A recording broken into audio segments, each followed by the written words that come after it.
Live from the PCTV studios, the Monday Morning Quarterback.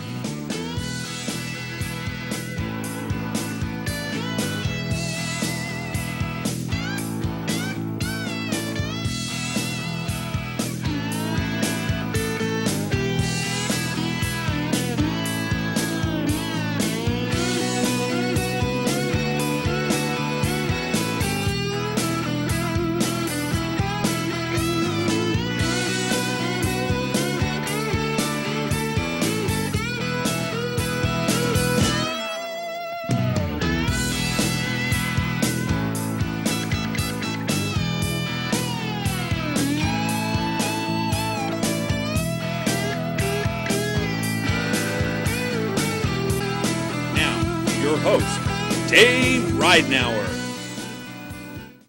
Hey, good evening, everyone, and welcome to yet another edition of the Vlahos Dunn Insurance Monday Morning Quarterback Show. I'm Dave Ridenour, the Monday Morning Quarterback, and as we are heading down the home stretch of the 2018 season, lots of good stuff happening. The end of the Pioneer Athletic Conference League is over. We're getting ready for District 1 playoffs. So we have some good stuff here for you tonight. Rick Pennypacker and I are going to break down all last week's games and then, again, look ahead to this week as well. So as we normally do, we're going to take a quick time out. When we come back, we're going to look at last week's game right here on the Vlahos Dunn Insurance Monday Morning Quarterback Show. Stay tuned for more Monday Morning Quarterback right after this.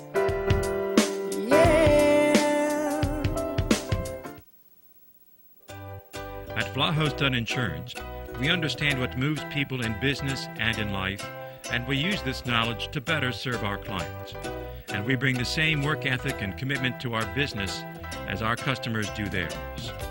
Vlahos Dunn Insurance, providing quality coverage to the Tri-County area since 1994. So call our knowledgeable staff.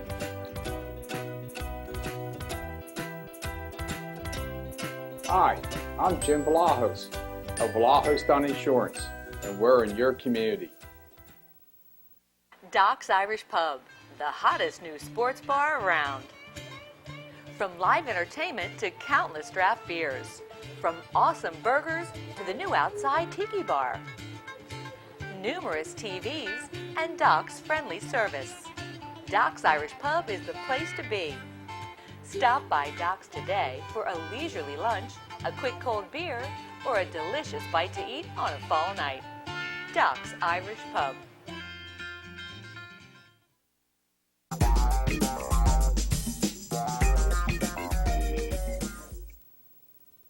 This portion of Monday Morning Quarterback is brought to you by A to Z Furniture. A to Z Furniture is located on 296 South Reading Avenue in Boyertown.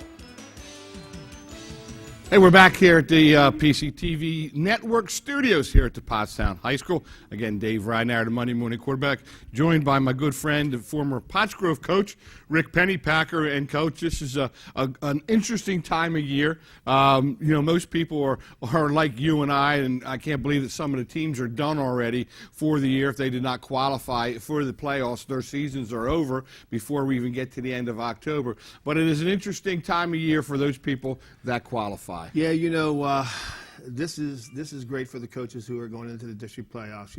It's you win or you lose. If you win, you keep moving on. If you lose, you go home. And it's a one-win tournament. You got to keep winning to stay on. And there's a lot of pressure. And I think it's going to be kind of interesting to see how it all works out. It certainly is. Each week we have a top five here on the show, and this week is certainly no different. We're going to look at the top five after the 10th week here in the Pioneer Athletic Conference action.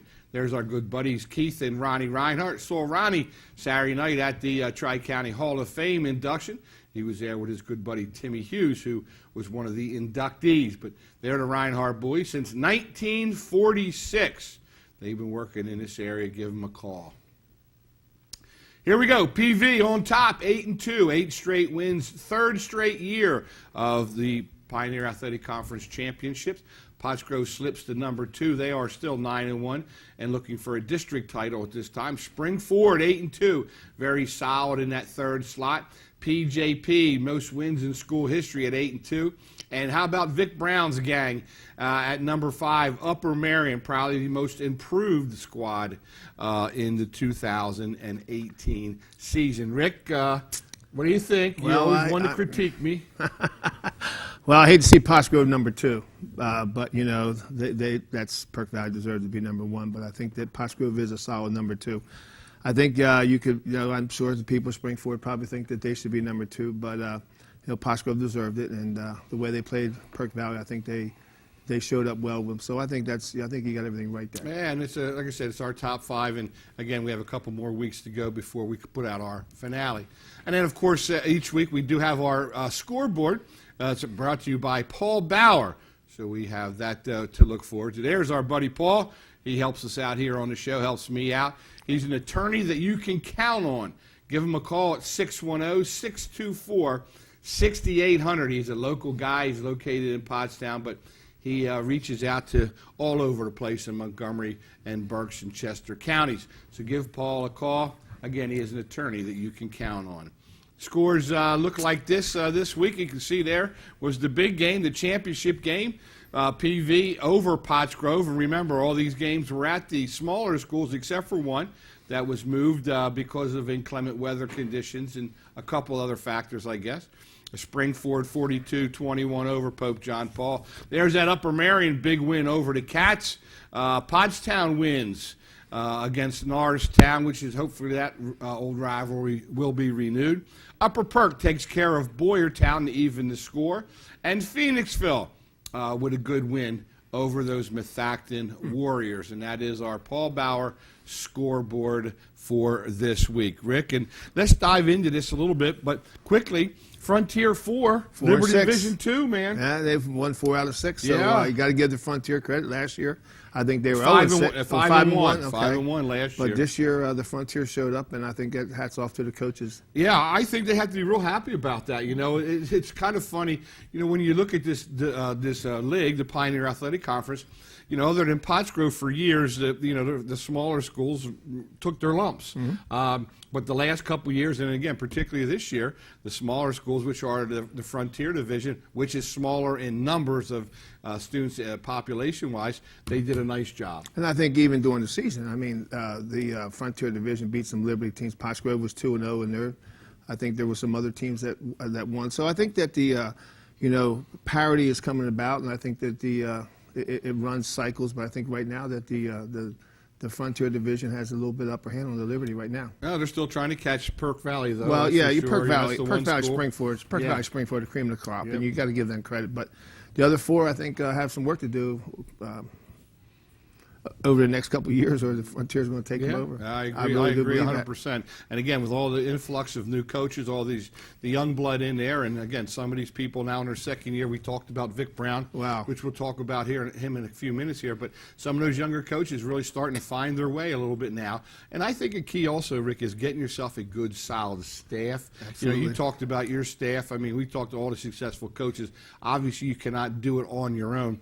You get some good, solid people in there to help you that you trust, and you can allow them to do what they need to do position-wise, and boom, that really helps. I've always felt that, the coaches get too much, the head coach gets too much credit, and I always got too much credit for when we won at Pottsgrove. I have great assistant coaches. I know Coach Heiss has great assistants, Chad Brubaker has great assistants, and Roy Graver has developed a nice staff down there. And I think Vic Brown's doing the same thing, and I think some of the other coaches are trying to model some of them. But you got to have coaches who are there for a long period of time.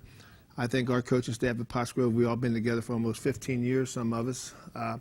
When I had Tommaso and Algio and those guys, they were there for 30 years with me. So, there's a lot to be said about that, and I think some of these guys are trying to model that right now. But the only I can say devil's advocate, if I can, is in the public schools, I know for sure, is when they hire teachers, when I got hired and you get hired, we get hired, they ask you if you want to coach, if you want to do extracurriculars, if you want to coach. That was part of the interviewing process when we all came about, and that was part of why you got hired, because you were willing to do that. I mean, I coached 3 sports every year that I taught at Pottstown Middle School. So, it's like these guys got to start getting into the education field and also the coaching end of it, so they have that longevity. Sure, and let's look, PV has won the Pac-10, the Pioneer Athletic Conference 3 years in a row, and I think almost all their coaches teach. I mean, I know Young teaches, Basil teaches, Conley teaches, Heist teach, and I think that makes a big difference. I mean, they buy into the community, they buy into the school district,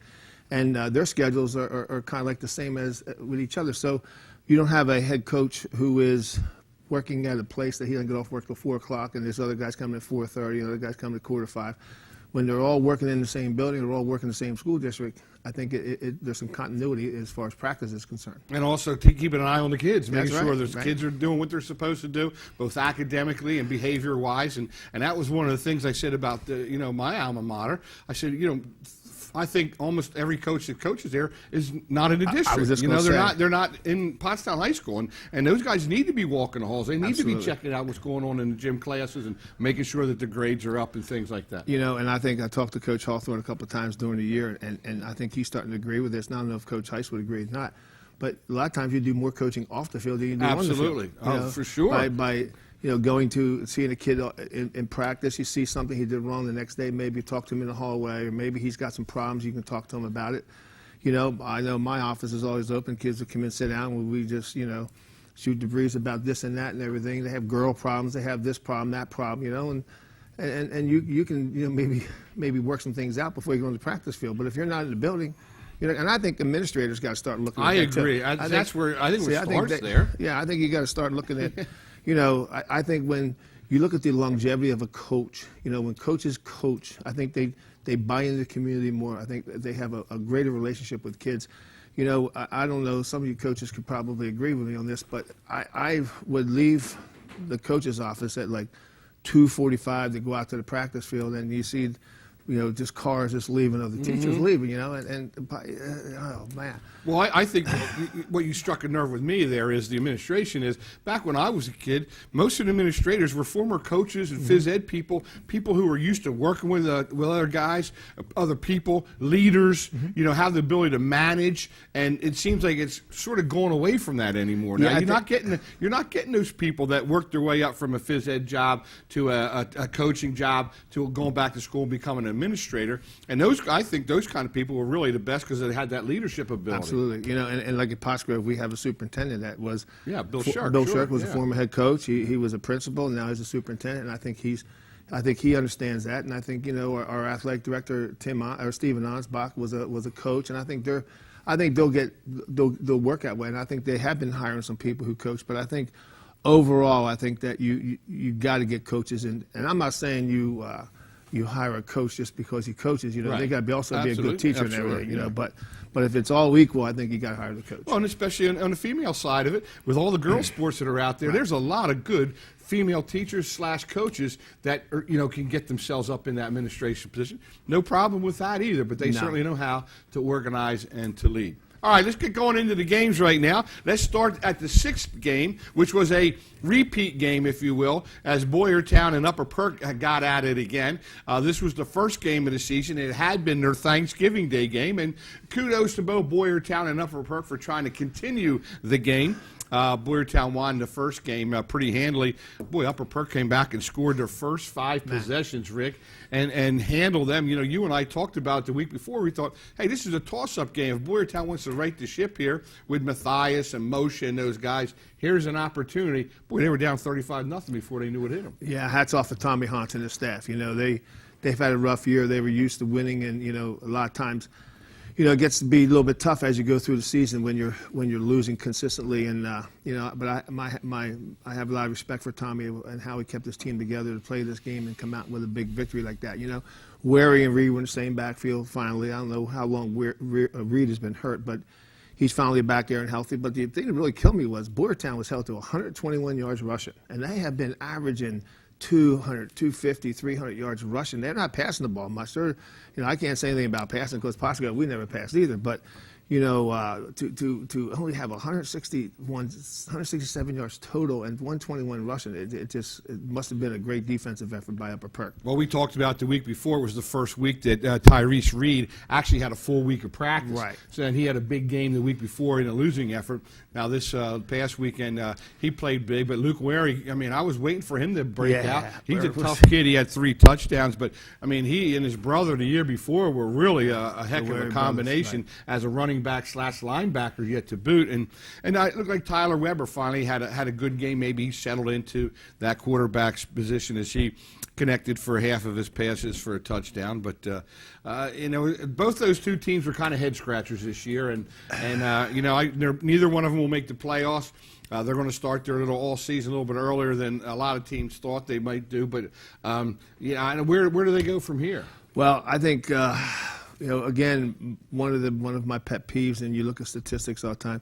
Boyertown turned the ball over 4 times. They had 3 fumbles and 1 interception, and they had over 90 yards in penalties. Yeah, 10 penalties. Yeah, and when you do that, you're not going to win many football games. But hey, they're young. They got to get some experience by this. I'm sure TJ will learn some lessons from this, and I think he'll evaluate some things over the offseason and come back next year and be. But I really thought Boyertown was one of those teams. So did I. I really did. I thought they would be After playing them maybe last like year. O&J, Right, maybe a half a notch behind the PVs and the Springfords. We thought they would be very competitive, but they sort of end up on a sour note. But again, we hope Coach Miller can turn that thing around. The numbers are up over there, so that's a good thing.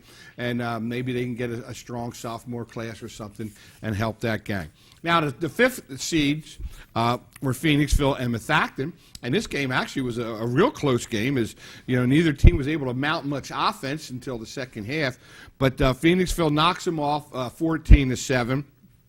Alex Washington, a guy that you and I both like as an athlete, he had a big pick 6 and he had another interception, so he had 2 interceptions on the game. Methacton looked like they were breaking in a new quarterback. Dylan Schultz had been their guy most of the year, but they had a new guy out there, Marola. And he actually threw the ball 28 times for 191 yards, had a couple of interceptions, but maybe that's the future of Methacton. Well, the Washington boy, my hat's off to him. He's a senior. It's his last game at Washington Field down there in Phoenixville, and he stole the show.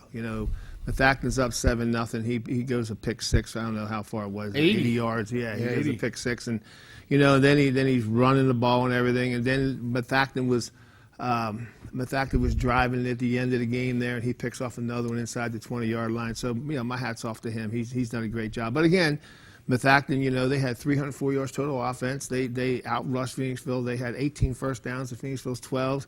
But again, 3 turnovers, Methacton, and you can't turn the ball over and win games. And so I think Coach Lutier has built a little program down there. I think he's got some base down there that he can work on. I think he's got a good coaching staff. I think Zuli has some things that he's going to be doing in the offseason with the kids. They'll have a full year under their belt. And I think the second year, when your first year as a head coach, you got so many other things on your mind, but your second year is really the year that you really, you get things going. And I think Coach Lutier and them will do a good job down there. But my hat's off to Phoenixville, Coach Grinstead. They had to win to get in the playoffs. They win. Good job. Yeah, they clinched a playoff spot. You mentioned the fact that they had Methacton had 3 turnovers, 14 penalties on top of that, which certainly they stalled drives. They put you behind the sticks, and next thing you know is you got 2nd and long, 3rd and long, and that's no way to play football. No. And it's a tough game. All right, in the 4th game with my alma mater, Pottstown with a big win over Norristown, and I was really happy to see those two teams hooking up. I think Coach Milligan is going to do a nice job down at the Norristown. He seems to have some things going his way. The game got a little bit testy. There were some unsportsmanlike conduct penalties and some things. One of the players from Norristown actually got ejected because he lost control of himself, and we don't want to see that. We want to play with fire, but you got to play with controlled enthusiasm. But, Josiah Wiggins came back at the quarterback, and as Coach Fisher said, he's 90% of our team, and he certainly is. Wiggins is back, and they needed him to get in the playoffs. They needed to have a win to get in the playoffs. They win. He has 2 touchdowns. He has 85 yards rushing. Norristown again turned it over twice, had over 100 yards in penalties, but the Darden brothers ran well. They're starting to compliment Williams a little bit, but again, my boy Nehemiah Figueroa with another interception. Yeah. He's got to have. Yeah. I don't know how every week we're I think talking he's got about 8. it. I think he's got 8 or 9. Yeah, wow, that kid. I remember him when he was in 9th grade at Pottsgrove, and my hat's off to him. He's doing a great job over there. But good job, Pottstown. A Frontier Division team. Norristown was coming on at the end here. Had to play some people tough. Played PV tough, and Pottstown did a great job. Well, and actually, hats off to Coach Fisher and his gang. Only 3 penalties for Pottstown Trojans, and there were times that Pottstown had 3 penalties in the first series on offense. The false starts and this and that, and congratulations, Mark Fisher and your gang. Big win for the Trojans, and they got themselves a home game heading into the playoffs as they're in the 4A divisions, which we will talk about shortly. Quarterback Daniel Watson from Norristown appears to be their guy for the future. All right, Rick, let's take a quick timeout. When we come back, we'll finish up the 3 games, look forward to next week, and then we have our player of the week and his coach waiting in the wings. Rick Pennypacker, Dave Ridenour here on the Vlahos Dunn Insurance Monday Morning Quarterback Show. Stay tuned for more Monday Morning Quarterback right after this.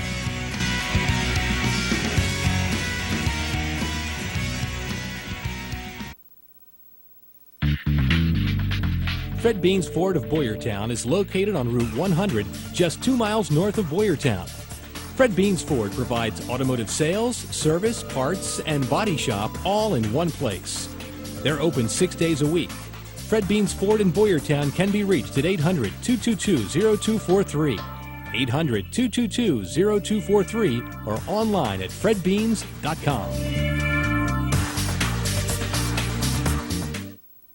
Doc's Irish Pub, the hottest new sports bar around. From live entertainment to countless draft beers. From awesome burgers to the new outside tiki bar. Numerous TVs and Doc's friendly service. Doc's Irish Pub is the place to be. Stop by Doc's today for a leisurely lunch, a quick cold beer, or a delicious bite to eat on a fall night. Doc's Irish Pub.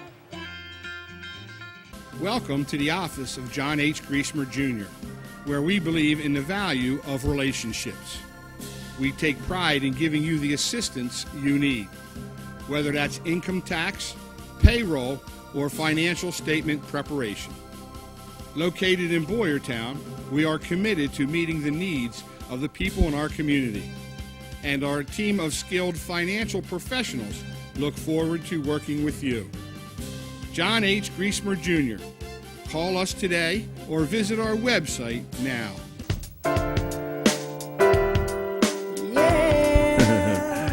We're back here on the set of the PCTV network here in the Pottstown High School studios.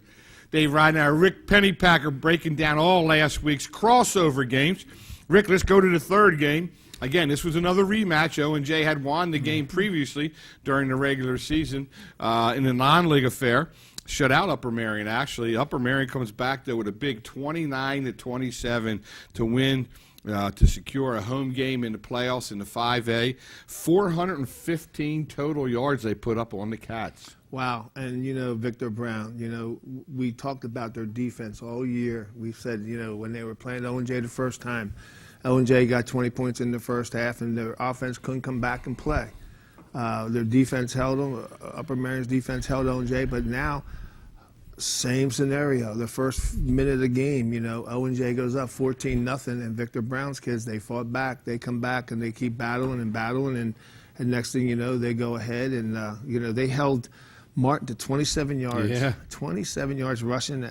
I was unbelievable when I read that. And the other thing, O&J only had 31 yards rushing. Now, 15 attempts, 2 yards a carry. Yeah, when does that happen at O&J? I mean, I bet Hank Burnett's he's probably going crazy. But you got to give credit to Upper Marion, and Coach Coca will.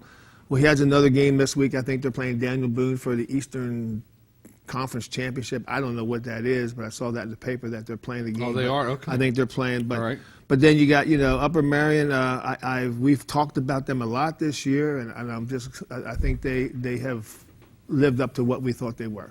Well, it was a tough game for the Wildcats.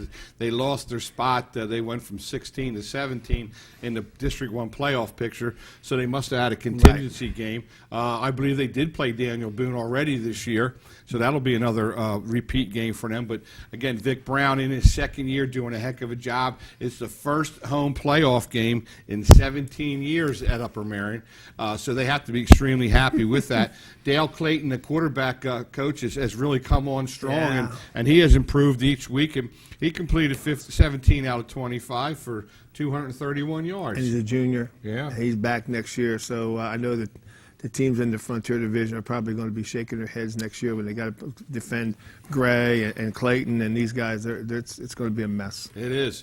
Now, the second game, Springford and Pope John Paul, was supposed to be, again, Saturday afternoon, but they had impending weather and all kinds of issues going on, and I think that the teams really wanted to play Friday night because of the playoffs impending and so on. So they moved the game to Springford, which appeared to be a pretty big advantage for the Rams as they came out on fire. 35-0 before they knew it into the second quarter. Ryan Engro, who had been on the show as a player of the week, 4 more touchdowns, completed 20 out of 28. Rick, boy, they lit it up. We were thought they might have a little bit of a letdown after the PV game, but boy, no letdown there. No, PJP comes out and fumbles the ball twice to start the game. I know Coach Graver was talking about it in the paper. He was disappointed in that. But Springfield just poured it on until PJP finally got on the board before the half, And then, you look at this Engro kid. My golly, I think he tied the record for the most touchdowns in Springfield, so he'll probably break the record. The other thing that impressed me was he hit 9 different receivers. 9 different receivers were used against PJP that caught the ball. And again, PJP had 5 fumbles. They lost 3 of them. They had an interception, but total yards, they were within about 2 yards of each other, I think. So, you look at those stats, and there had to be a lot of short fields for Springford, and that's part of their game, And you got to give Chad credit, Chad Brubaker and his staff. They came back after an emotional loss against PV. Some people wondered how they would react, and they reacted well. So hopefully this will springboard them into the playoffs and do well there. Well, and again, you and I talked about it a couple of weeks ago, actually, when Chad and Ryan Engro were here. They rushed the ball 18 times for only 42 yards. Yeah. And when it comes playoff time, and you're playing against some of the tougher divisions and big-time schools now, the big boys in District 1, they're going to have to find a way to run the football. You got to run the football. I'm sorry, and you got to run the football only to keep them honest. Right. That people know that they just can't sit back there and rush 3 guys. They got to put more people in the box. And I think Springfield knows that. Maybe teams are. I haven't really watched film or anything, but maybe teams are forcing them to throw the football by putting so many people in the box. And I know Chad runs some RPOs, so maybe he's doing that. Yeah, they had 9 penalties, too, which I'm sure Coach Brubaker wants to clean that up a little bit. But how about some kudos to PJP? One of the knocks on them had been that they really got into that mode of trying to outscore everybody. Rick, Kamal Gray, Scarbeck, Cormos, and those guys, they have some skill players. But, their one knock was how tough are they defensively? Well, they held Springford to 45 yards rushing, and that's an improvement. And Scarbeck, 8 receptions for 145 yards and a touchdown. I know his father, I know his mother. This kid's going to be a special kid here, and I think that Roy has a good nucleus coming back next year.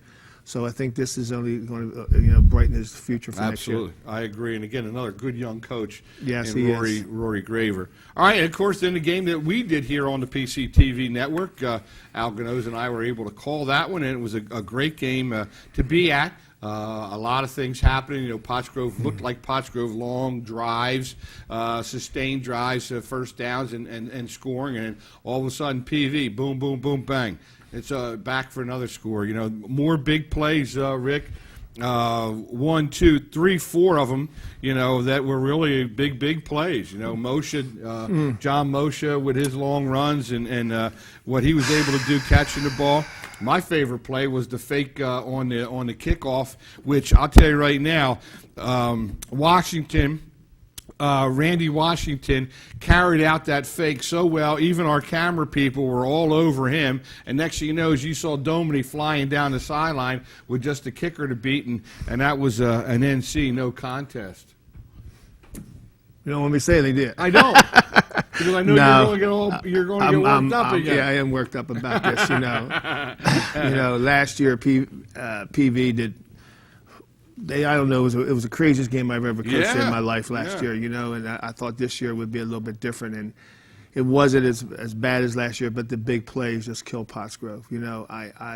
I was. My son was texting me the whole game, and I'm like, well, I'm going to drive up there. I was just so.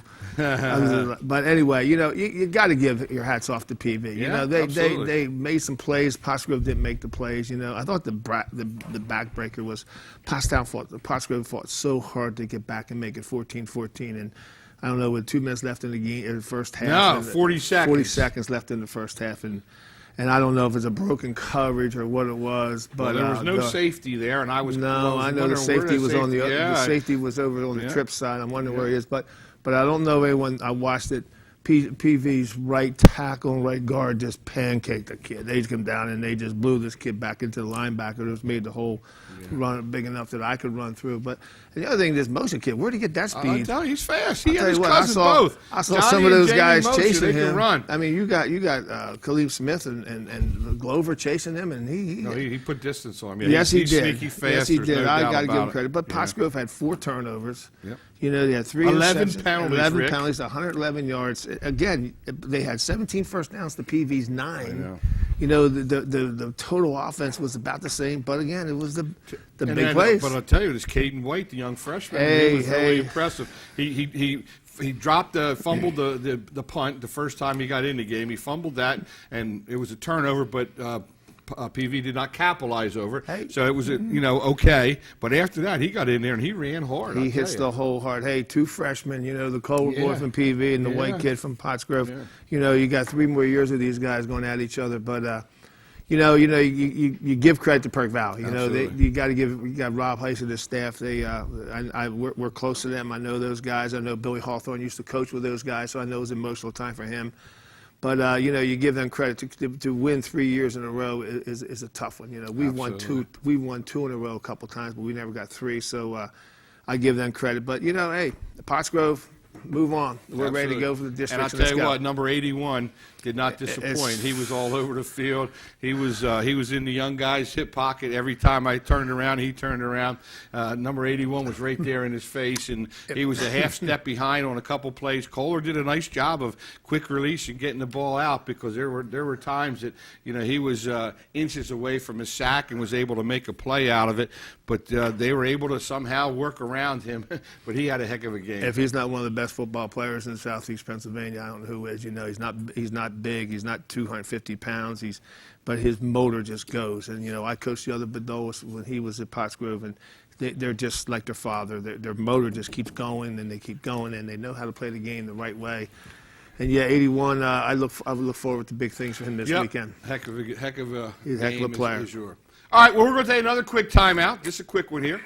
Catch our breath and get ready for the district games as we head into the home stretch of this high school portion of the Vlahos Dunn Insurance Monday Morning Quarterback. I'm Dave Ridenour, and we'll be right back. Stay tuned for more Monday Morning Quarterback right after this.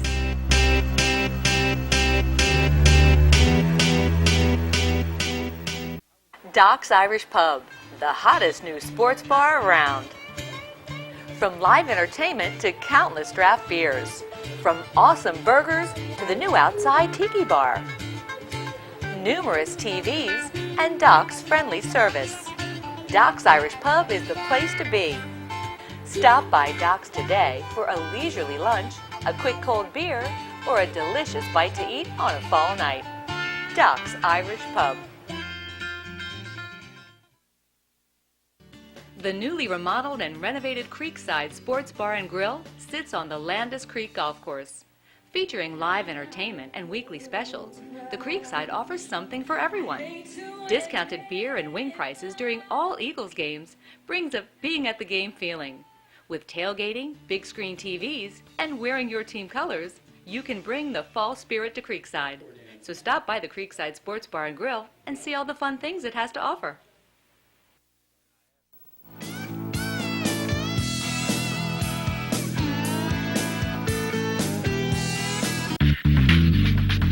Fred Beans Ford of Boyertown is located on Route 100, just 2 miles north of Boyertown. Fred Beans Ford provides automotive sales, service, parts, and body shop all in one place. They're open 6 days a week. Fred Beans Ford in Boyertown can be reached at 800-222-0243, 800-222-0243, or online at fredbeans.com. Back in 1949, Claude A. Reinhardt founded his family business, which has served the Pottstown and Tri-County area for over 50 years, specializing in residential and commercial interior and exterior painting, paper hanging, and brick restoration. Thanks to the commitment of tradition and values, Claude A. Reinhardt Painters has once again received this year's Reader's Choice Award. So if you're thinking about having an estimate or just need some good advice, give Ron or Keith Reinhardt a call and put your painting and decorating needs in our hands. Welcome to the office of John H. Griesemer Jr., where we believe in the value of relationships.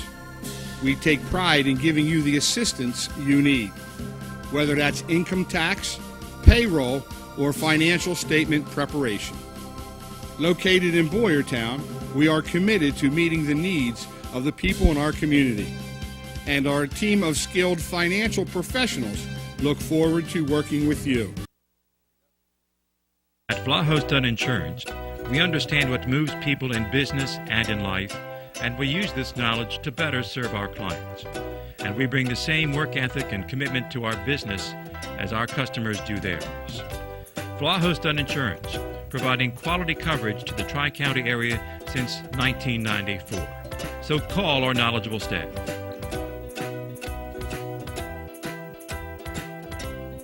Hi, I'm Jim Vlahos of Vlahos Dunn Insurance, and we're in your community.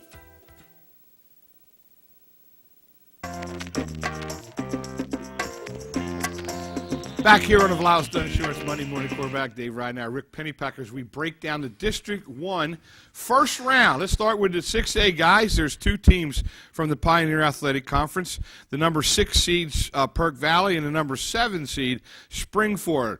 Let's go to the Perk Valley game first. They are the higher seeds. They are the Pioneer Athletic Conference champions for 2018. They will have a home game down there at the Perkiomen Valley at the what's the name field down there? The what's the name? Viking Field? Yeah, Viking Field. I don't It's know. named after somebody down there. When you go down there, you know, we don't have much success down there, so I don't even care about what they call We'll be that out field. tailgating and partying and having a good time. There'll be a lot of orange out there. Here we go.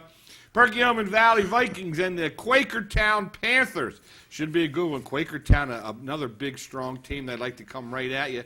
So we'll see how they match up with the Vikings. But the PCTV network will be there on Friday night. The game will not be shown until Saturday, though. Please make sure you make a note of that because of District 1 rules that they don't want anybody getting an advantage over the next team that they're going to play the next week and stuff and scout them. So that game will not be showed until Saturday. Oh, There's a my 24-hour thing. goodness. Here you go, Perk Valley, Quakertown, brother. Hey, you know, Quakertown's 8-2. They won their first 4 games as a crossover games. They beat Souderton, CB East, CB West, and you know it's going to be a challenge. You know, I think Quakertown's a run football team. I don't think they're going to come out and throw the ball all over the place, but I think with the skill level that Perk Valley has in their skill positions, and I think they're going to be able to throw the ball in Quakertown. I think Perk Valley moves on after this one. The question is still whether the senior Cole Peterman will be able to play. He was still lingering effects from that concussion last week against Pottsgrove, and Super Frosh did a heck of a job.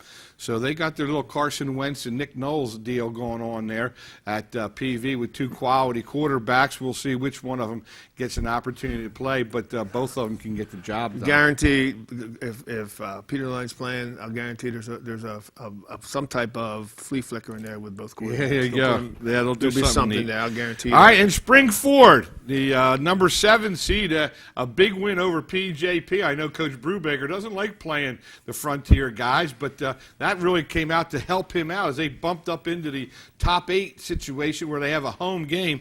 But boy, they play a tough team, an 8-2 team in Downingtown East. You know, and Coach Brubaker doesn't like playing the lower division teams. He's made that publicly comment, but he got more points. He got 160 points for beating PJP, and his average is 151. So he made out by playing against PJP and winning. So, and he gets a home game, which I think all coaches, want to have a home game. But both PJP or PV and Springford are 8-2, but they're the highest 8-2 seeds in District 1. So I think that says a lot about the way that the Pack is working their non-league games. But hey, Downingtown East, I heard a coach say they don't like to see them in the first round of the playoffs because they're so physical. They're a physical team. But again, I think PV has some success throwing the ball against them. Chad's going to throw the heck out of the ball against them, and I don't know if they have the skill level to play against Springford's receivers. So that'll be a great contest. They're going to, they're going to be a pounded out type of team in East and a throw the ball type of team in Springford. So contrast of two teams. Well, Springford's front seven is going to have a heck of a challenge this week, and they're going to have to play big. All right, let's drop down to the 5A level. The number 8 seed is Upper Marion, Vic Brown's team. We talked about them with that big win over O&J. They secured a home game. They will play number 9, Interboro. Interboro is 5-5. Always a tough team. Rick, you know a little bit about Interboro. Interboro and Upper Marion. We've played Interboro for years and years and years, and you know what you're going to get when you play them. You're going to get the eye, you're going to get ISO, you're going to get power, you're going to get a counter. They don't run many plays. They run a little play action, but they're tough, hard-nosed kids. I think Interboro will come up there and try to do the same thing they've done to when they played PV this year, when they played us in the years in the playoffs and everything. They're just going to try to pound the ball down Upper Marion's throat. Upper Marion better be ready for a physical football game, but I think their defense can hold up against them. This is not Steve Lennox's best team, 5-5. He's usually 9-1, 10-0, 5-5. He's not having his best year down there with these young kids. But it'll be a battle. The good thing is they're not going to Interboro. Interboro's coming up. That's a heck of a drive. All right, here we go. And Phoenixville sneaks in at the number 15 seed. Unfortunately for them, they play an 8-1 Upper Dublin team who is very, very good, well-coached squad. They have a pretty good tradition down at Upper Dublin. So Don Grinstead's gang got a long trip down to Upper Dublin in a tough row as they take on the 8-1 Upper Dublin squad. Yeah, Upper Dublin lost one game this year to Penn Charter. They beat Quakertown, who's playing PV, and they also beat Norristown 28-7. So, Don Grinstead and his kids are going to have a challenge ahead of them. But you know what? Hey, that's why they play the game. Playoffs are playoffs, and there's been some upsets in the playoffs. We were upset a couple times in the playoffs at Pottsgrove. So, but he'll have a challenge on his hand. Brett Stover's a great coach down there at Upper Dublin, and I think it'll be a pretty good game. Let's go to the 4A. The Pottsgrove Falcons, 9-1, defending District 1 4A squad, going up against Bishop Shanahan, which is not an easy draw. A little deceiving with their 4-6 record. They play in a very tough Chestnut League. They play a lot of the big schools that Coach Phil's and all them down there to Downingtown. So don't let 4-6 fool you. But Pottsgrove is going to have to regroup after a tough loss, and hopefully the Falcons can do that in their road to maybe win in another district. Yeah, and I know Coach Hawthorne and his staff will have those guys ready to play next week. They're licking the wounds for a couple of days here, but once they get out on the practice field and start preparing for Shanahan, they'll be fine. But Shanahan is a tough draw. That's a tough draw. I know one year we had, I think it was Henderson came up to our place. We were number 1, they were 4. And there was kind of a similar situation. They knocked us off. So the Pottsgrove better be ready for this team. They lost, I think, 14-13 to Downingtown West. I think the Milano coach team, they lost to them. And when I think Downingtown West maybe 9-1, 10-0. I'm not sure. Yep. So, and then they beat a playoff team this week, Oxford, 29-15. So, it'll be a challenge for Pottsgrove, but I think Pottsgrove will be ready to play them. Downingtown West is 9-1, and 9-1, right? Yeah, number 4 seed. Number 4 seed. And of course, the Trojans here. They're going to have a host a game here at Grigg Memorial. They are taking on Springfield Monco. Springfield Monco, a pretty consistent team. They've been in the playoffs a couple of times over the past few years. They actually have a better record than Pottstown. However, Pottstown is the number 2 seed, and Monco is the number 3. Monco has not seen a team like Pottstown. They're not going to see a team they're not going to see a kid like Wiggins all year. They're not going to see speed like that. Last year I think Springfield Monco had to cancel football. I think they had so many injuries in the beginning of the year. They just played JV. So I think for their coaches to come back this year and have a 6-3 overall record and get in the playoffs, it's a credit to them. But I don't think that they have seen a team like Pottstown. All right. And in the last game, the seventh team that has qualified, Pope John Paul, they are the number 2 seed. They're going to take on a New Hope team of Soulbury, which we don't know much about other than they're 8-2. I'm not sure what kind of schedule they play, but they're 8-2. Pope John Paul is 8-2. They're going to play at Conshohocken Field on Friday night under the lights, so that should be going again. They have to rebound. They have to come out off the canvas there, smarten a little bit from the loss they took at Springford. Can Rory's guys do it? Excuse me. Yeah, well, sure they can, because New Hope Soulbury beat Pottstown's opponent Springfield down there. So, 34-21. But PJP beat them early in the year. I think it was the second game of the year PJP played New Hope Soulbury, and they beat them 39-27 back in September. And they're playing at the A field in Conshohocken, so I think that's a little bit of a better draw for PJP not to play Saturday. They get down there on Friday night.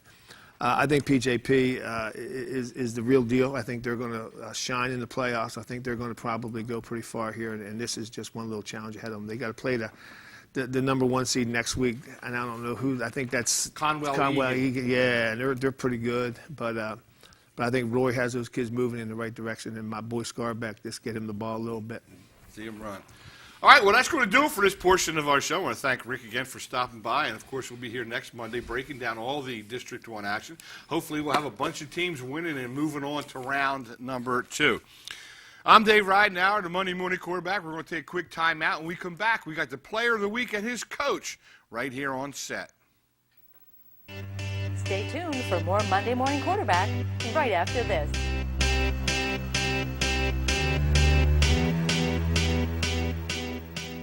Doc's Irish Pub, the hottest new sports bar around. From live entertainment to countless draft beers. From awesome burgers to the new outside tiki bar. Numerous TVs and Doc's friendly service. Doc's Irish Pub is the place to be. Stop by Doc's today for a leisurely lunch, a quick cold beer, or a delicious bite to eat on a fall night. Doc's Irish Pub. The newly remodeled and renovated Creekside Sports Bar and Grill sits on the Landis Creek Golf Course. Featuring live entertainment and weekly specials, the Creekside offers something for everyone. Discounted beer and wing prices during all Eagles games brings a being at the game feeling. With tailgating, big screen TVs, and wearing your team colors, you can bring the fall spirit to Creekside. So stop by the Creekside Sports Bar and Grill and see all the fun things it has to offer.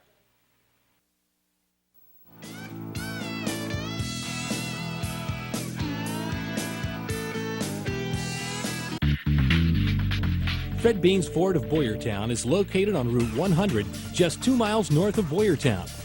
Fred Beans Ford provides automotive sales, service, parts, and body shop all in one place.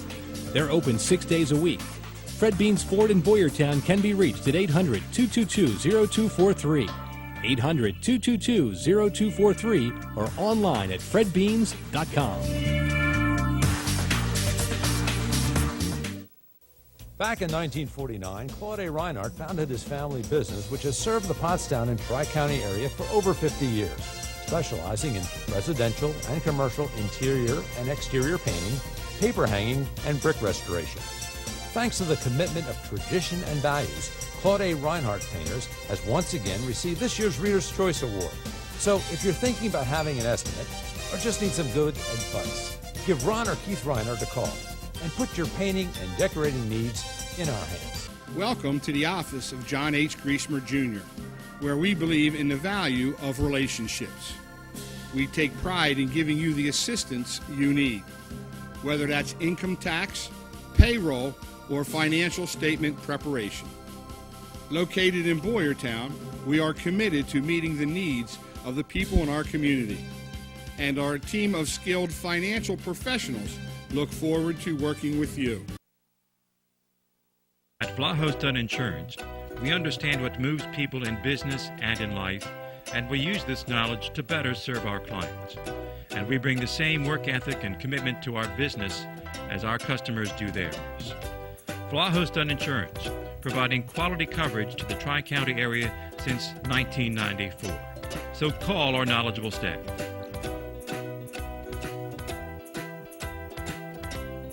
Hi, I'm Jim Vlahos of Vlahos Dunn Insurance, and we're in your community.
And again, we want to thank Mike's Brick Oven Pizzas. You saw the promo there. They do a great job. Michael Crater and his gang, they send over food every week for us, for our guests, and for our crew. And we can't thank them enough. Again, 2018, they win all the awards, Strombolis, Hoagies, pizzas. They just do a heck of a job. And again, we like Michael a lot, and we appreciate all that he does for us. And again, before we get into this section, I also wanted to, we have a little promo here of the Hall of Fame that I was talking about. I am, the president of the Tri-County chapter. There we are. We had a real nice evening on Saturday night at the Sunnybrook Ballroom, and Terry Minzola Afflerbach, Joanna Keys Conti, Marilyn Hall. We gave her the Chum Pollock Award. Jody Calvario, who unfortunately passed away, her brother Jamie received it for her, did a great job. Creighton Gubonic, Trip O'Donnell, there's one of my Gotham buddies, Frankie Lacey, and of course Timmy Hughes on the end. And again, it was a great night, and I want to thank everybody who was involved in that, and a good turnout for our 2018 Tri-County Sports Hall of Fame class. It was a lot of fun. Again, now we have our guys, Robbie Heist and his Super Frosh quarterback, this Ethan Kohler guy. We're going to get to the bottom of him and find out what's going on with this stuff here.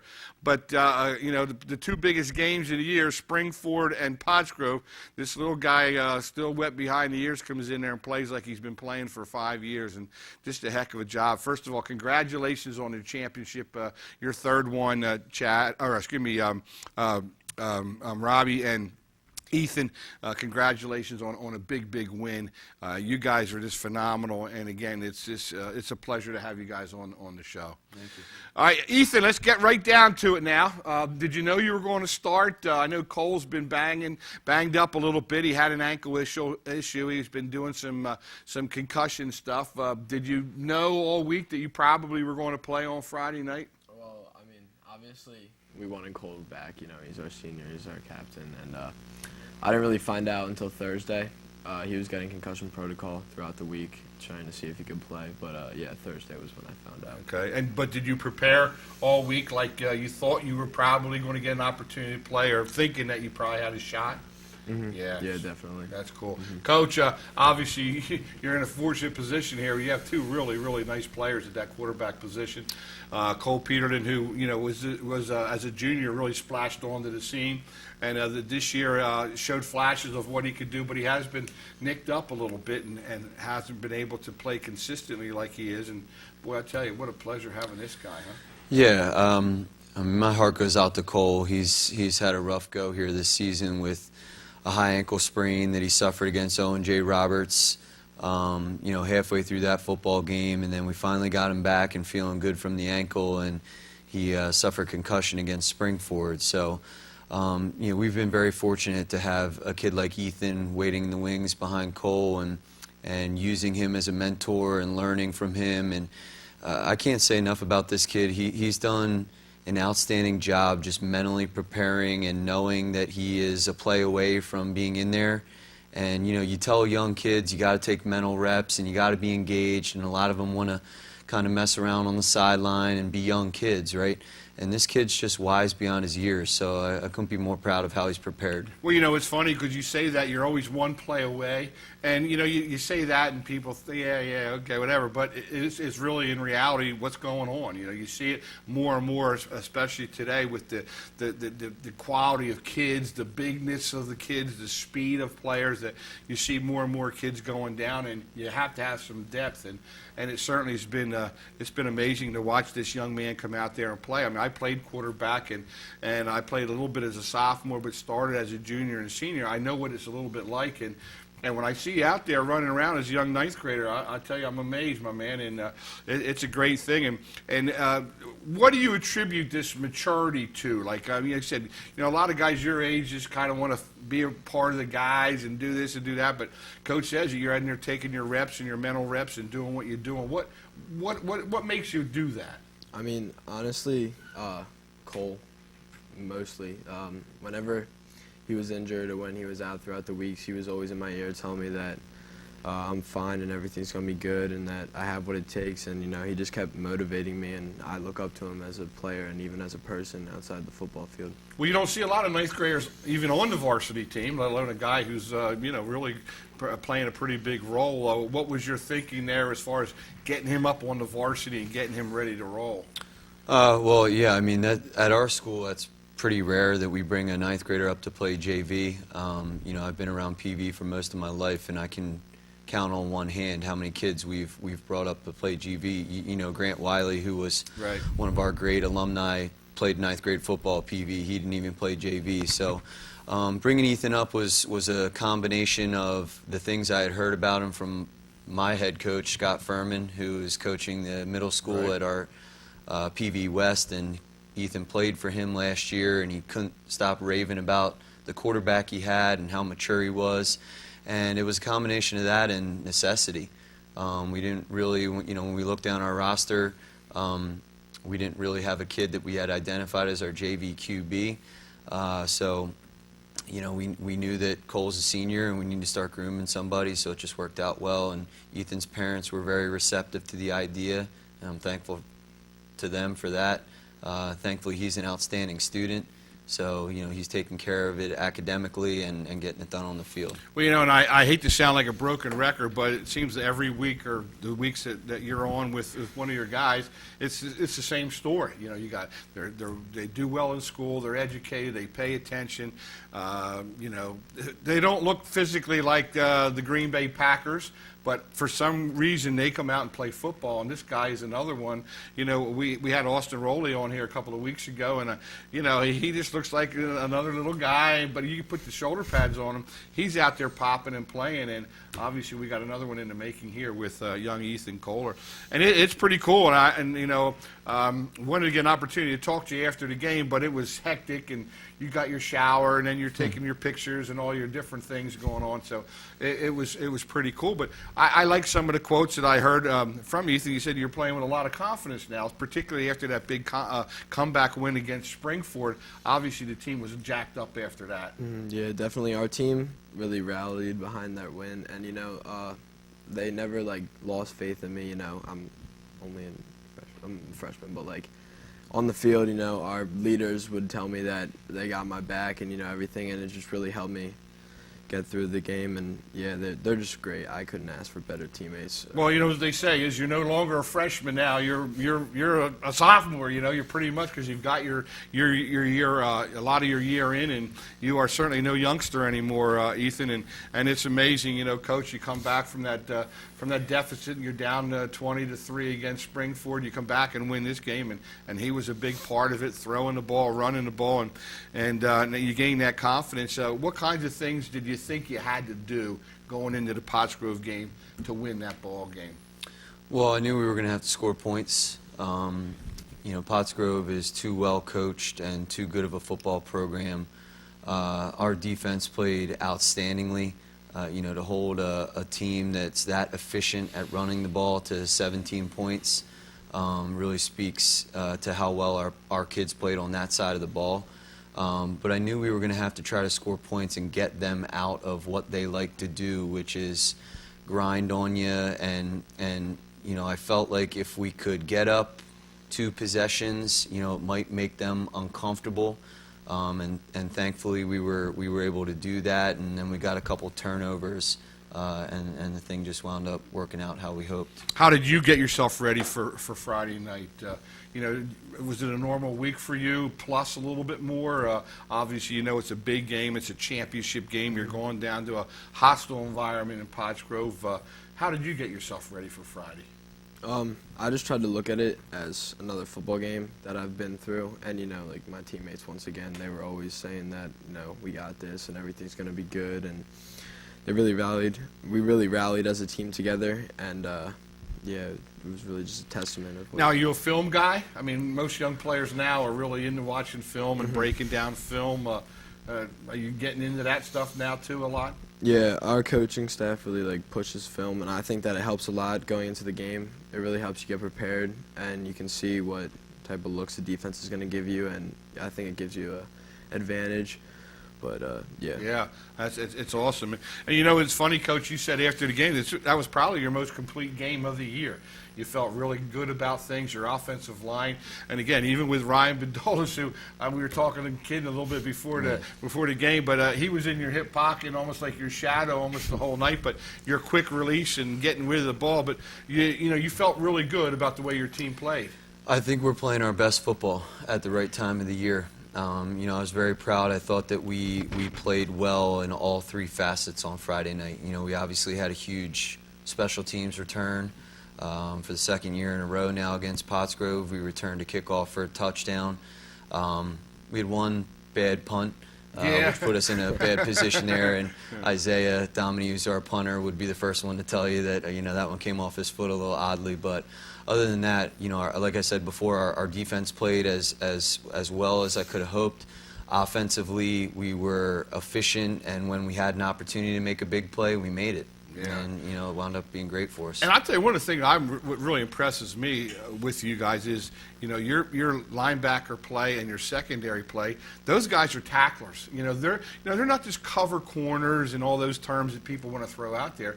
I mean, those little guys are coming up, and Washington and Smith and Raleigh are coming up and making sure tackles on some pretty good running backs. Yeah, and that's very important against a team that likes to run option because, you know, option is responsibility football, right. And your cornerbacks have to be able to get to that pitch man so that we can allocate other players for the quarterback when he pulls it. And they made a couple really good plays out there on the edge. And Coach Bildstein, Jim Bildstein, who's coaching our defensive backs, really does a great job with those kids. Yeah, he certainly does, and it's just a big thing. You know, you look at last year with Cerula, 88-yard kickoff return. Brendan had that pick 6, 92. Fair had the big play, and then, of course, Jackson. And now you look this year. Moshe goes, he go 50-something yards. He went 85, he went 5 yards, I'm sorry.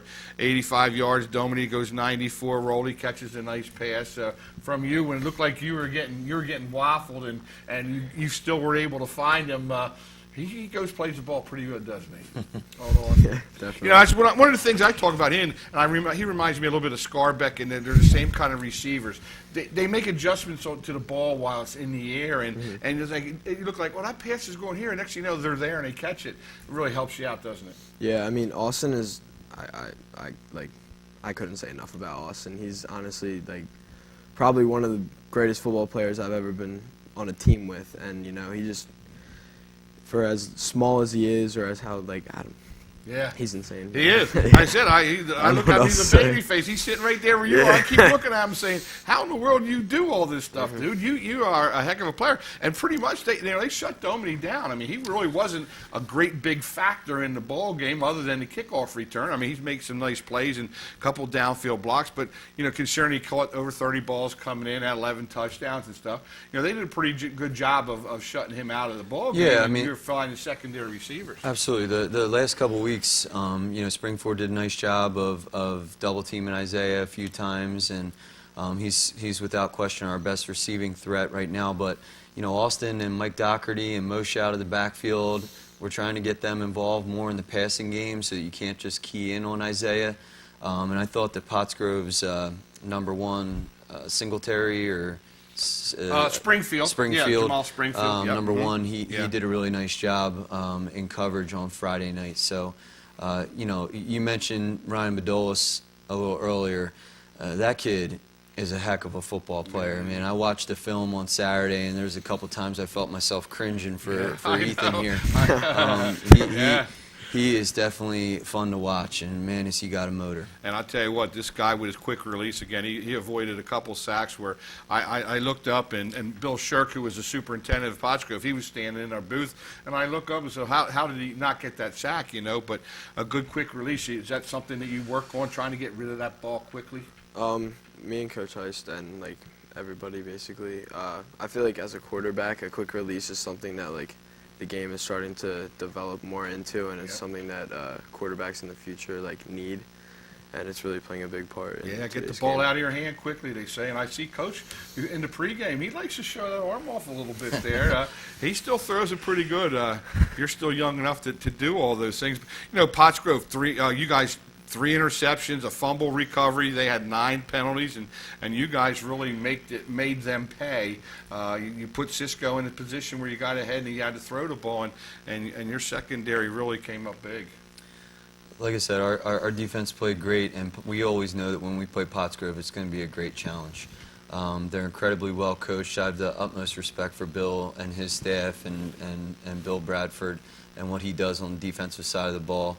And the cool thing about that game between PV and Pottsgrove is, our staffs are genuinely friendly with one another. Yeah. We'll go out and break bread, and we enjoy being around each other, and it's just good high school football competition. Well, you guys scrimmaged in the beginning of the year against one another. Obviously, those two teams were a lot different than these two teams. You came a long way, but that's always good stuff. Ethan, you only completed 5 passes, but 2 of them for touchdowns. You only threw the ball 11 times, but again, 143 yards. That's pretty good percentage there. 5 completions and 2 touchdowns, my man.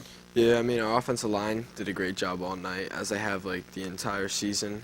They really got to push, even against Pottsgrove's great defensive lineman, and as you said, number 81, that kid was a beast. Yeah, he was. Like I said, I had to laugh. He kept looking around, and there you were, and there he is.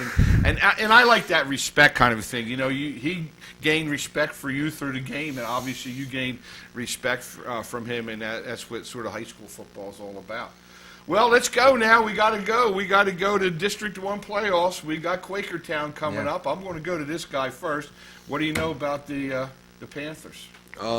They're a pretty good defensive team, and on offense, which I don't really worry about, but they're a good team overall, and should be a good game for us. And again, it's a home game at Coach Keenan, or is it Keenan? Yep. Keenan Field. Thomas J. Keenan. Yeah, it was floating around up there. I got some loose marbles. He was a social studies teacher, taught civics for 40 years in high school.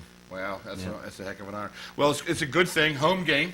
The PCTV network will be there to show that game, which is a good thing. And we're not allowed to show it for 24 hours, so nobody can get a head start on you scouting-wise. But what kinds of things do you know about Quakertown? Well, this is an excellent football team. District 1, 6A playoffs, 1 through 16, you're going to get a great challenge. So it doesn't really matter the seed. Quakertown, we saw them this summer in 7-on-7. They had some really nice football players. Unfortunately for them, arguably their best football player blew out his ACL about 3 weeks ago. This number 21 kid's last name is Tara. So they've been, figuring out how to play without him. He played on both sides of the ball. They are enormous up front on their offensive line. Right tackle is 350 pounds. So we're gonna have a great challenge ahead of us. They're a ground and pound team. They play solid defense. They'll give you different looks. They'll give you an even front. They'll give you an odd front defensively. So we're expecting a great battle. So that means you got to score some points early on them, get them down, take them out of their game. Very similar to a Pottsgrove type team where you want to get ahead early, take them out of what they do. Yeah, I feel like this game, from a game plan perspective, is similar for us. We need to make them earn every yard running the ball, and we need to try to get up a couple possessions to get them uncomfortable. And make sure you stay away from the girlfriend and all that stuff all week. It's playoff football now, It's no time for that kind of business. Get yourself ready, and I'm glad to say, a good student yet, and all the young kids that watch out here, we try to pound that into them too. It's hit those books and also hit the practice field and the game field real hard. Well, listen, we want to thank you for coming down, and the first freshman that we've ever had on the show here, and this is our little mini Heisman for you to take home. So you can put that in your locker, and then you can really show all the kids down there, PV, what's going on. But congratulations. I'll tell you what, son, you are really playing some good football, and we hope to see some more of it, and we're going to follow you, and hopefully we'll see you. I'd love to see you play Coachville and do some good things like that. That'd be a lot of fun in District 1. But Ethan Kohler, the quarterback, the freshman quarterback, not sure what his role is going to be this week, but I'm sure Coach Heist is going to find some time to get him in this ball game, depending on what Cole Peterson can go with. And then, of course, Rob Heist in his third season, third straight championship for the Perkiomen Valley Vikings. All right, we're going to take a quick time out. We come back, we're going to talk a little bit about Eagles right here on the Vlahos Dunn Insurance Monday Morning Quarterback Show. Stay tuned for more Monday Morning Quarterback right after this.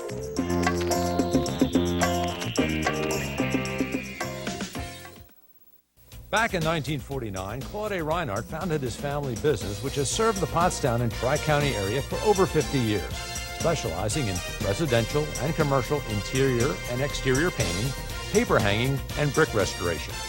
Thanks to the commitment of tradition and values, Claude A. Reinhardt Painters has once again received this year's Reader's Choice Award. So if you're thinking about having an estimate or just need some good advice, give Ron or Keith Reinhardt a call and put your painting and decorating needs in our hands. Doc's Irish Pub, the hottest new sports bar around. From live entertainment to countless draft beers. From awesome burgers to the new outside tiki bar. Numerous TVs and Doc's friendly service.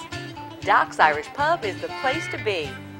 Stop by Doc's today for a leisurely lunch, a quick cold beer, or a delicious bite to eat on a fall night. Doc's Irish Pub.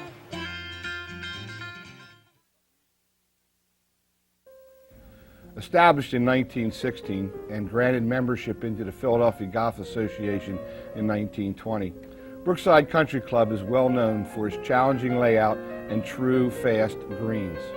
The William Gordon design provides a challenge for golfers of all abilities. Brookside Country Club offers traditional club amenities in a family-friendly atmosphere. Brookside Country Club, where elegance and excellence are par for the course. At Vlahos Dunn Insurance, we understand what moves people in business and in life, and we use this knowledge to better serve our clients. And we bring the same work ethic and commitment to our business as our customers do theirs. Vlahos Dunn Insurance, providing quality coverage to the Tri-County area since 1994. So call our knowledgeable staff.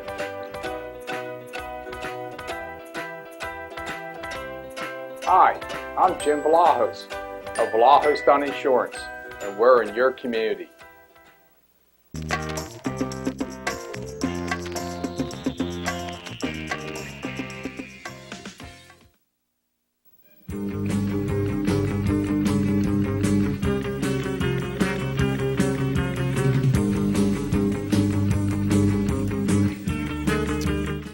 We're back here at the PCTV Network studios on the campus of Pottstown High School. Dave Ridenauer. We'll be joined by my buddy Joe C. Joe C., we're going to get him on the phone tonight. Ran a little late at work, and no sense driving all the way up here and carrying on with me. We'll do a little phone thing going on there. Joseph, are you around? David, good all right. evening. All right, buddy. I couldn't be there in person, but you know what? Next best thing, I guess. Absolutely. Hey, I'm just happy to have you, brother. We miss you when you're not around, that's for sure. But let's jump into it real quick, man. Tell me a little bit about the Eagles way over in London. Your thoughts? I'll tell you, the first thing that impressed me, that really stood out for me, was Carson Wentz's arm strength. Don't ask me why. A couple of his throws they threw across the body, I thought he had great velocity on the ball. I mean, that's what stood out for me. The other thing, of course, was Adams. running the ball. He looked really, really solid. But other than that, you know what? I thought they played an okay game. I thought it was a lot closer than it should have been. All the stuff that Jenkins said about Bortles is obviously true. Yeah. It's true, but you know what? They left them in the game. They left them in the game. You know what? It's kind of funny, and what I can't understand is I thought Josh Adams did have a couple nice runs, but it seems like I don't know if Corey Clement's in the doghouse or what, but his attempts are starting to go down, and I mean last year Clement I guess was sort of doing what Adams is doing this year. Yeah, exactly. I mean, we were talking about last week or the week before when I said, Clement's kind of like going to Howie. Hey, you don't have to get another running back. Right. And here he had 4 touches, 4 rushes for 6 yards yesterday. And, yeah, it looked like he wasn't even on the field. I know. He wasn't even involved. Well, I know they got the rotation going on, and I heard Coach Peterson talk, and he said that Deuce Staley really controls a lot of that. But, I was not a running back, but I played with a lot of good ones, and I know that the more they touched the ball, the more they got into the flow and rhythm of a game, they became much better. I mean, I had guys that ran really well in the second, third, and fourth quarters as they got into the flow and into the rhythm of the game.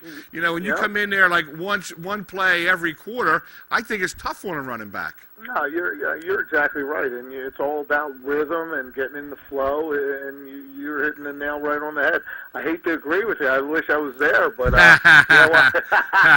you'd be throwing the flag at me. Like actually witness it. Yeah, I actually agreed with you. Well, what's funny is that Wentz completed 70% of his passes again. Last week he was up in the 80s, and I mean he's playing well, but he's not. I don't know. They're just off a hair. Although I'll tell you what, between Matthews, Jordan Matthews, he played well. Jeffrey and Ertz, they're making some pretty nice plays for Carson. On some 50-50 balls, they're going up and getting them. Yeah, I'll tell you. I mean, I always liked Jeffries when he was with Chicago, but I think the Jordan Matthews that we're seeing now is a totally different Jordan Matthews that we saw when he was drafted from Vanderbilt a few years ago. It's the maturity level, and he's taking kind of like a leadership role. Yeah. But you could also see by the way he's carrying himself on the field as well. Yeah. And his hands look a lot better too. Yeah, they certainly do. I know he struggled. I mean, he and Aguilar both were, they've had some peaks and valleys, and now Aguilar is maybe slumping a little bit. Last year I couldn't believe it was the same guy. Now this year he's not been as consistent as he has been. Now defensively, Chris Long had 2 sacks, probably the first 2 plays he's made all year. I mean, I don't know where he's been. He hasn't really been a force. Take it easy on the guy. Yeah, I don't know. You know what? He's not one of my favorite guys. No, he did look good. Who's the one guy, McDougal? Who's that guy? I don't know. They got him off the street, and he's playing all the plays. Oh my goodness, he looked horrible. He was tripping over his feet, I know. And he didn't look good. But you know what? I was impressed by the way they moved everybody around, especially at the beginning of the game. When Peters went down, Johnson go down, and then there's old reliable Mr. Wisniewski popping in. Yeah, I know. And once they got situated, and then Peters came back, once they got situated, it was kind of like, all right, they got this. They opened up some holes for Adams. But I still feel that Wentz is still taking a beating back there. Oh, he certainly is. There's no doubt about it. Yeah. He's still getting some hits on him. And I got to be honest with you, Dave, I'm holding my breath every time that pocket breaks down. I'm holding my breath, and I'm just waiting for something bad to happen. It's a sin. Well, Joe, each week we do have a game ball, and this week is certainly no different. I don't know if you want to go first or you want me to go first. I'll go first, okay. If you don't mind. I don't. I'm going to go with the old guy. I'll tell you what. Not that old guy. Okay. The younger old guy. Okay. Adrian Peterson. Well, that's who I got. That's who I got. See? Yeah. You can't even say I looked over and I take your time because I'm not even there. Because you do. You do that. Hey, listen. Adrian Peterson at the age of 33, with that 64-yard TD run, Dave, was the longest run by someone over 31 years old since 1921 by a guy by the name of Jim Thorpe, believe it or not. How about Jim Thorpe, at the age of 31 in 1921, had a run for over 64 yards Adrian Peterson chugging down there, and he goes in the end zone, 26 carries, 149 yards, 1 TD, but then also got the first caught TD one. on the board for the Skins. With a Yeah. reception of 7 yards, so he had a day. Well, that's a long day for me on the treadmill, 64 yards too, Joe. You know.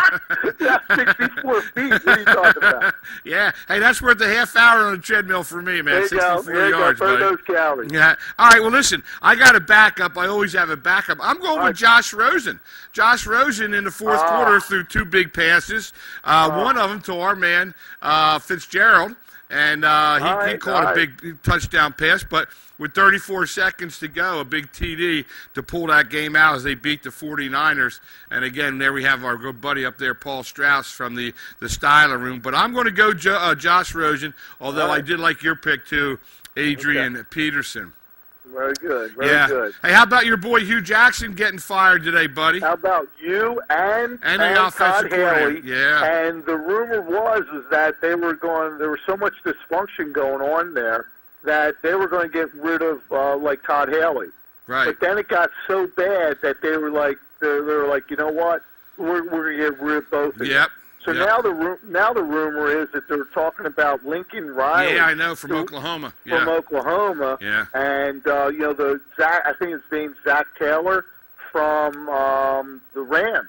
Okay. Maybe coming over. I mean, because you're looking at Sean McVay, and you see Sean McVay, and you go, "Oh my God, this guy's unbelievable." Yeah. Well, They Lincoln dodged- Riley they did dodged great the ball things. yesterday. Lincoln Riley did great things with Baker Mayfield at Oklahoma, so I guess that's the connection. But obviously, they won't be willing to talk to them till the end of the year and all that stuff. But again, it's interesting how the rumors are going to start to fly, and the shoe has finally dropped on Hugh Jackson. He won 3 games in over 3.5 years, and 336-1 his last 40 games. Yeah. And the only one that had a worse record, the next worst record, that was the worst record of 40 games by a coach. The next one was McKay from Tampa Bay. Yeah. He was 7-7. And that's when they first started that team out. Yeah, they were awful. They were an expansion team. But how about the Rams yesterday? I know. How about Ty Montgomery pulling it out for the Rams? I know, really. Now they're saying earlier in the game he got disciplined on the sideline for a running play. Right. And they said that he knew. Well, they told him not to run it out. They told him to take a knee. not to run it out. Yeah. He did it anyway, Yeah. just for spite. Yeah, absolutely. I'm surprised he's not cut today. I to be honest agree. with you. Hey, you know what? We also have a little segment here called By the Numbers.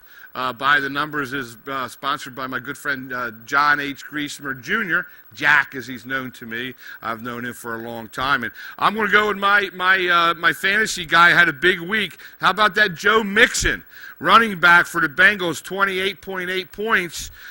Joseph, he had a big day for it. 2 touchdowns, 123 yards. Joe Mixon. Oh, wow. Yeah. That was good. That was good. I mean, you have him and Saquon Barkley, too. Yeah, I They did. started- Saquon. Well, Mixon is actually my flex guy because Your I have flex guy. Nice. Nice. Kareem Hunt. Kareem Hunt is my other running back. How about Kareem? Yeah. How about Kareem?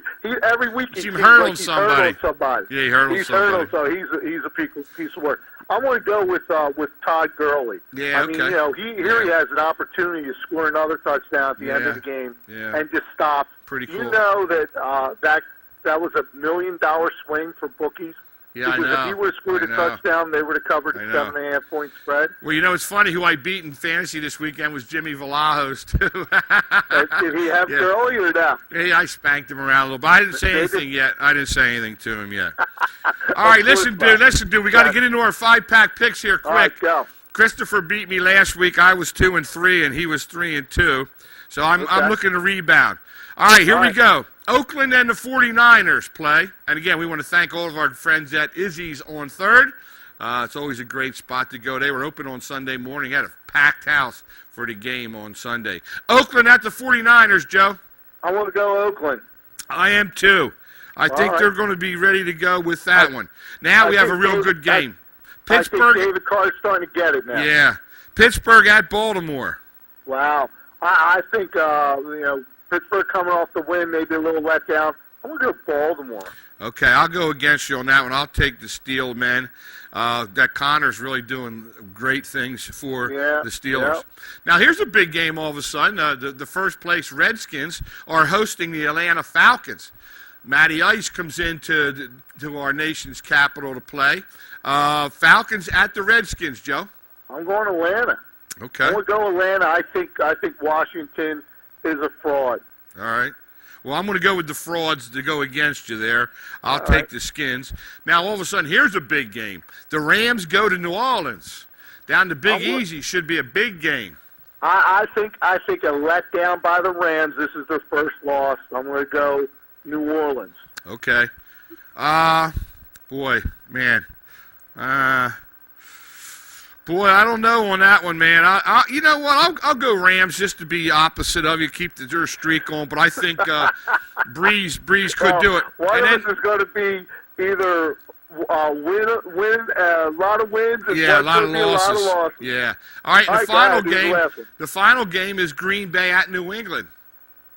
Wow. Sunday night. You know what? That's actually going to be a good game. I think so, too. I think New England romps tonight, and then I think they have a little letdown. I think Green Bay comes back fired up after what happened to them yesterday. I'm going to go Green Bay. Okay, I'll go New England. All right. So you're either going to be 1-4 or 4-1. Correct. And vice Yeah, I know it for sure. Hey, and real quick, you know, we have our Big Frank question of the night. Now we're running out of time here, Joe. I thought I had a pretty good question for you. You know, tonight the New England plays the Bills, and Tom Brady has beaten the Buffalo Bills more than any quarterback has beaten a team in the NFL in the history of the NFL. How many wins does Tom Brady have over the Buffalo Bills? Well, let's see. He's in the league for what? I'd say 24. 28. Wow. He has beaten the Buffalo Bills 28 times in his career. My God. Oh my word. Yeah. And that is more than any quarterback has beaten any single team in the history of the NFL. That's beautiful. That was almost like Drew Brees was. He beat every team now. Yeah, right? absolutely. Yeah. All right, bud. All right, listen, bud. Hopefully next week we'll be able to get you in town, but if not, let me know. It's always good to talk to you. It's always good to have. Eagles have a bye week, so we have a whole bunch of different things that we can talk about, but it'll be a lot of fun. Sounds good, David. All right, bud. Thank you. Have a nice week. I'll talk to you. All right, man. Take care. All right. Well, that'll wrap up another show here. You know, we had a lot of good stuff here with Coach Pennypacker breaking down all last week's games and, of course, the district play. Make sure you tune into the papers. Get out there and support these kids. Again, our game of the week will be Quakertown at Perkiomen Valley. Get down there and check it out. And then go home. Well, won't be able to go home and watch it Friday night. You have to wait till Saturday because of the PIAA District 1 rules as far as scouting and things and all that. But the PCTV network will be there Friday night. I'm Dave Reinauer, the Monday Morning Quarterback. Thanks for watching, and we'll see you next week.